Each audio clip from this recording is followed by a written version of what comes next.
is the experiencing of joy and awe when encountering concepts like a sunset or other natural occurrence a sign of deepening Dharma practice or a deepening of delusion?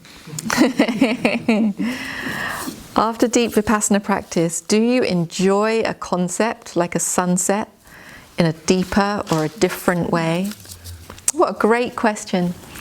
Have any of you had this experience where you've been on retreat and then you go out to the world, or you go on a walk in the lunch break or something, and all of a sudden everything, like the trees and the flower and the air on your skin and the whole sensory world, is like a lot more alive in an amazing way, and you feel like, my gosh, how didn't I notice the colours of the leaves before? How didn't I notice how beautiful a cloud was before? Any of you experienced that? Yeah, so this is your delusion, unfortunately. Sorry. Someone's got to break it to you. So what's happening there is we've spent some time inclining our mind towards subtle states.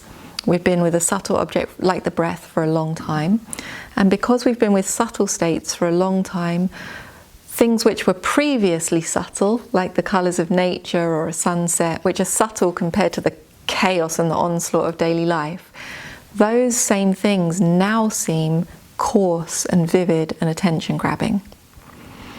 And the mild pleasure, which is, it's sense pleasure, it's a defilement, but the mild pleasure associated with the colours of nature or the smells or the sights or the sunset, the view, in your daily life that might be kind of too refined to even particularly register, because you've got your screens and all the people talking at you and everything you've got to get done, and everything more coarse is crowding it out. But when you've inclined your mind towards subtle states for a long time, that pleasure, seeing a beautiful view, a sunset, being in nature, feels huge. And so we feel the pleasure of that sense pleasure more. It's like an intermediate stage of practice.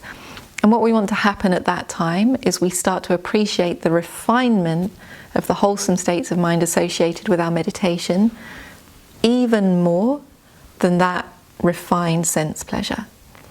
And so we keep on substituting a kind of coarse, gross pleasure for a more refined, more beautiful, bigger happiness, more fulfilling happiness. And counterintuitively, that doesn't mean that we're getting a bigger and bigger joy.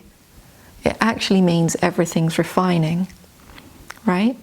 And if you explain this to somebody before the event, it's a hard sell. It doesn't sound like it's going to be amazing. But those of us who have experienced that really refined, sustained pleasure, we know that it's better, right? So this is the direction of progress in the Dharma, from more coarse towards more subtle. If you've been practicing Vipassana or something at the very refined end of meditation, when you go out to any concept, it feels coarse in an unpleasant way. It feels burdensome and clunky and not really true in an unpleasant way. And if you've trained your mind to see in a Vipassana way for a long time, and that habit is strong, then when you look at a concept like the sunset, there'll be the inclination to immediately break it down into nama and rupa, because it's the more beautiful, more true, more fulfilling way to interact with reality. Sometimes we need to come back to concept to get things done, because we talk in concept, we survive in concept. But if you're on retreat, you're spending all day in Vipassana absorptions, and then you go out and you look at the nature, your better happiness, your bigger happiness will be to just break that down into nama and rupa, and essentially there is no sunset. There's just the arising and passing away of ultimate reality, and it's so much better. I can't wait for you all to experience that one. Any questions on this? Yeah. Someone does a lot of deep Vipassana practice, sees the sunset afterwards, wants to break it down into nama rupa. Does that happen with the eyes open or closed? It can happen with the eyes open, but the eyes will still know the concept. But the predominance of the attention isn't happening through the eyes, it's happening through the mind, and so the mind will know it's just Namarupa. There's kind of both things happening. Your eyes are there, your eyes aren't there to liberate you, your eyes are there to keep you alive. And so your eyes know the concepts that your body needs to know to orient itself in the world, but your mind, which is what's really the predominant habit at that level of practice, is just breaking everything down. So the mental process that knows the sunset, for example, will just be nama perishing.